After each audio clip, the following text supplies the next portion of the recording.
qualifier tonight had the option to choose top or bottom of the racetrack. So Red Invader has to start inside row number 1. So we just want to make that quick correction.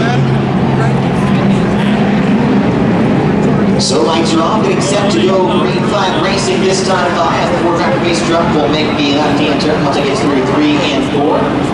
Again, defending Eldor 300 Matt Crafton on the outside of number 1 there in that 88 Menards blue.